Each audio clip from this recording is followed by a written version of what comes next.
Everyone, আজকে আমি নিয়ে চলে এসেছি বাংলা ব্যাকরণের স্বরবর্ণ নিয়ে আলোচনা। তো চলো শুরু করা যাক। স্বরবর্ণ।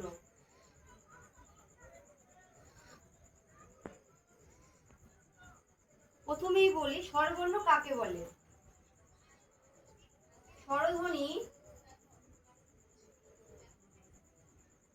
লিখে বোঝাবার চিহ্নকে বলে স্বরবর্ণ।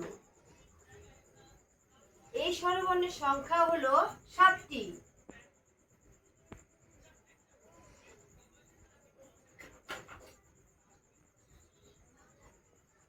যেমন অ থেকে ও পর্যন্ত।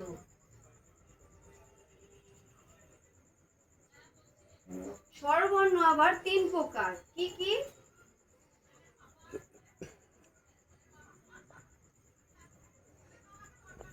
হর্ষস্বর,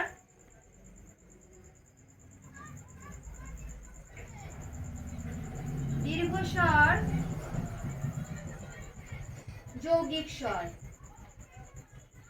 স্বরবর্ণকে কভাগে ভাগ করা হয়েছে 3 ভাগে: হর্ষস্বর, দীর্ঘস্বর, যৌগিক স্বর। এবার জানবো হর্ষস্বর কয়টি। হর্ষস্বর হলো 4টি। যেমন অ, হর্ষই, হসু, রি। আর দীর্ঘস্বর কয়টি? 7টি।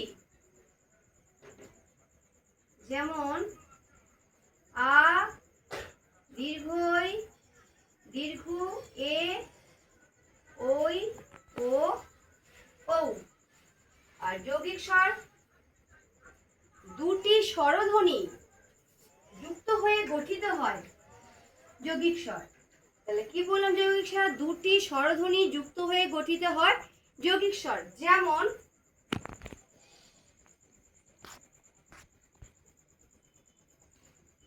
হর্ষই যুক্ত ওই,